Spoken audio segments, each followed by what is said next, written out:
Train छूटती है छूट जाए, गाड़ी छूटती है छूट जाए, कुछ भी हो जाए, लेकिन नमाज मत छोड़िए। मैं प्रैक्टिकल बात कर रहा हूं। 1 महीना इस पर कायम रहिए, फिर 1 महीने के बाद नमाज खुद ही आपको नहीं छोड़ेगी।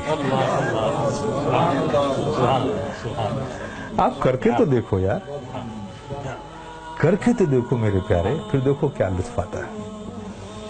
आज तुम्हें साया भी डरा रहा है ना, साये से भी डर लग रहा है ना, नमाज को अपने सीनों से लगा दो। खुदा की कसम, जुल्म और तशद्दुद की कैसी हुई आंधियां भी चलेंगी ना, उससे भी खौफ नहीं आएगा तुम्हें।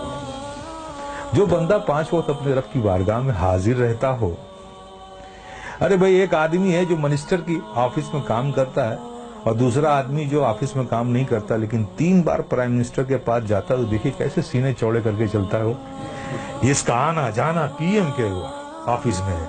देखिए उससे लोग मिलते, अरे साहब ये पीएम क्या है, इससे पीएम से ताल्लुकात है, पीएम क्या आ जाता है, हमारे प्रेसिडेंट से इसके ताल्लुक। देखिए कितना बेखौफ घूमता है उस मुल्क में।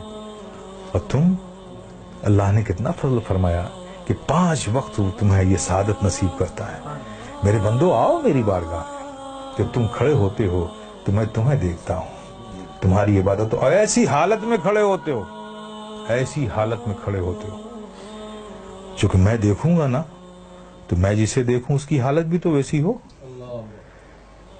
प्यारे आका सल्लल्लाहु अलैहि वसल्लम इरशाद फरमाते हैं कि रब ने फरमाया, जब एक बंदा नमाज के लिए मस्जिद में जाता है और नमाज के लिए वो खड़ा होता है, तो खड़े होने से पहले रब फरमाता है फरिश्तों से, फरिश्तों, इसके अंदर जितने गुनाह हैं ना, वो इससे जुदा कर लो, निकाल लो, और सारे गुनाहों को अलग कर दो इससे।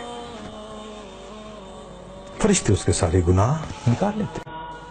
अब बताइए, सारे गुनाह निकल गए और आप नमाज में खड़े हो गए, अल्लाह अकबर, और रब की तवज्जो आप पर, रब आपको देख रहा है, आप उसकी इबादत में खड़े, गुनाहों से खाली हो गए। आप सोचिए, अब नमाज अदा कर रहे हैं, सिद्क दिल से मियाँ इन हिमाक के साथ रब के जिक्र में, उसकी यादों में मुस्तगरक होके आप जो भी दुआ मांगो, गुनाह अलग कर लिए गए, इबादत में हो, रब की बारगाह में हो, दुआ कबूल ना हो।